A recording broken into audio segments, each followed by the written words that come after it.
Hello viewers, আমি লীনা আবারও চলে আসলাম একটা নতুন টপিক নিয়ে কথা বলতে। আশা করছি আপনারা সবাই ভালো আছেন, সুস্থ আছেন। পকেটিং রিলেশনশিপ নিয়ে করা ভিডিওতে আমি আগেই জানিয়ে দিয়েছিলাম বর্তমান ডিজিটাল যুগের সম্পর্কের নানান সমস্যা নিয়ে আমি পর্যায়ক্রমে আলোচনা করব। কারণ যারা এই ধরনের সমস্যার মধ্য দিয়ে যাচ্ছেন তারা যেন একটা সঠিক সমাধান পায়, একটা দিক নির্দেশনা পান, এটাই আমাদের উদ্দেশ্য। তো আজকে যে টপিকটা নিয়ে আমি কথা বলবো সেটা হচ্ছে টক্সিক রিলেশনশিপ।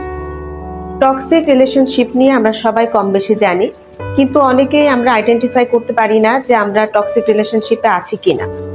কিংবা অনেকেরই একটা কমন প্রশ্ন থাকে যে টক্সিক রিলেশনশিপে আছেন, এখন করণীয় কি? তো এই টপিকগুলো নিয়ে আমরা পর্যায়ক্রমে আলোচনা করব।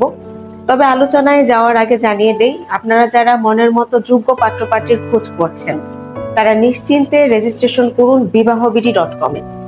কারণ বিবাহবিডি.com-এ অবিবাহিত, ডিভোর্স, বিধবা, বিপত্নিক এবং প্রবাসী সেটেলড সব ধরনের পাত্রপাত্রীর প্রোফাইলই আছে। তাই দেরি না করে এখনই রেজিস্ট্রেশন করুন।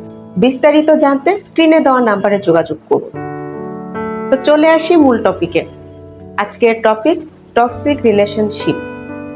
সকল সম্পর্কে একটু আধটু ঝগড়া, বিবাদ, মান অভিমান, মনোমালিন্য, সন্দেহ এগুলো থাকে।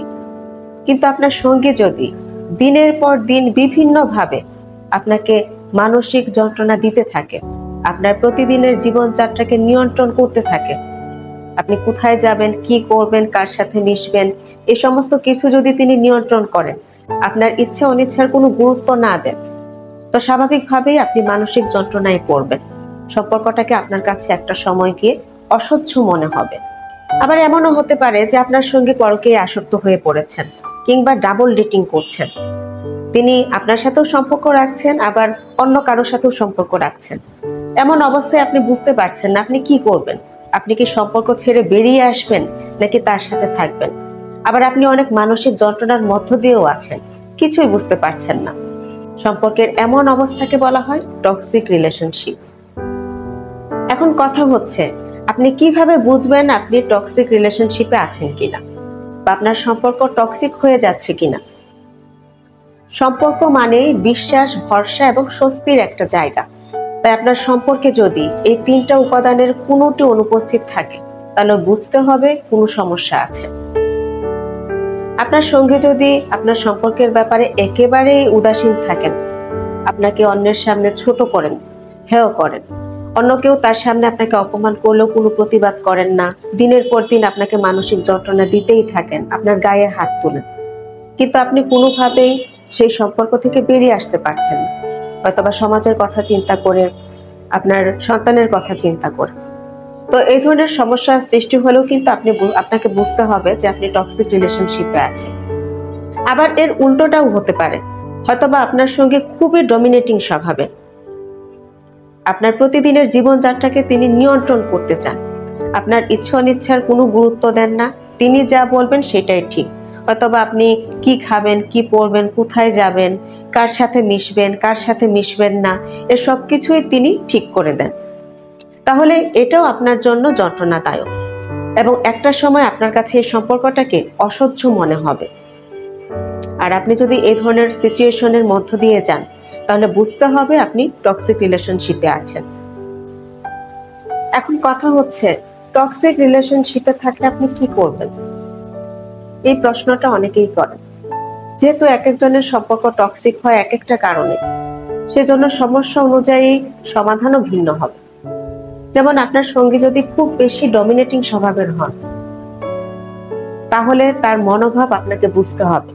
কারণ অনেকেই ভাবেন যে তিনি হয়তোবা সঙ্গীর প্রতি খুব খেয়াল রাখছেন, এসব করে তিনি সঙ্গীর ভালো মন্দের খোঁজ খবর রাখেন, এটাকেই তিনি ভালোবাসা মনে করেন। তিনি ভাবেন এরকম না করলে হয়তোবা সঙ্গী তাকে ছেড়ে চলে যাবে। আপনার সঙ্গী যদি এমন হয়ে থাকে তাহলে এই ব্যাপারটা নিয়ে আপনি আপনার সঙ্গীর সাথে সরাসরি কথা বলুন, তাকে আশ্বস্ত করুন যে আপনি তাকে ভালোবাসেন, আপনি তাকে কখনোই ছেড়ে যাবেন না, কিন্তু তার এই ডমিনেটিং আচরণ আপনি নিতে পারছেন না, আপনি বিরক্ত হচ্ছেন। আশা করছি এই ক্ষেত্রে আপনাদের সমস্যাটা সমাধান হয়ে যাবে। কিন্তু আপনার সঙ্গী যদি আপনাকে সম্পত্তি মনে করে, তার ইচ্ছা অনিচ্ছাগুলো আপনার উপর জোর করে চাপিয়ে দেন, জবরদস্তি করেন, দিনের পর দিন আপনাকে মানসিকভাবে যন্ত্রণা দিতে থাকে। আপনি অনেকবার কথা বললেও সমস্যার কোনো সমাধান হয়নি। তিনি আরো বেশি অত্যাচার করেন।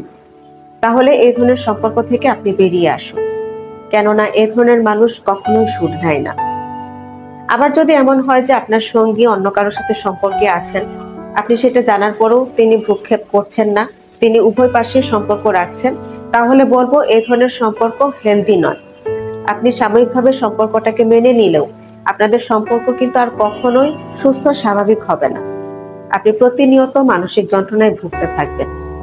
তাই পিছুটান ছেড়ে এ ধরনের সম্পর্কে থাকলে আপনাকে বেরিয়ে আসতে হবে। অনেকে বিচ্ছেদের ভয়ে সম্পর্ক থেকে বেরিয়ে আসতে চান না। তাদের বলবো, বিচ্ছেদ সাময়িক একটা জিনিস, একটা পর আপনি ঠিকই এই কষ্ট ভুলে যাবেন। তাই সারা জীবন মানসিক যন্ত্রণা ভোগ করার থেকে আপনি সাহস করে একটা কঠিন সিদ্ধান্ত নিন। তবে পরিশেষে বলবো, কখনো কখনো উভয় পক্ষের ভুলেই কিন্তু একটা সম্পর্ক টক্সিক হয়। তো এই ক্ষেত্রে সম্পর্ক শেষ না করে আপনারা উভয় পক্ষ বোঝাপড়া করে নিজেদের ভুল শুধরে নিতে পারেন। পারস্পরিক যত্ন ও ভালোবাসার মাধ্যমে সম্পর্কটাকে আবার নতুন করে শুরু করতে পারেন। তো ভিউয়ার্স, আজকে পর্যন্তই থাক। পরবর্তী ভিডিও দেখার আমন্ত্রণ জানিয়ে সবার সুখী সুন্দর জীবন কামনা করে বিদায় নিচ্ছি। ধন্যবাদ।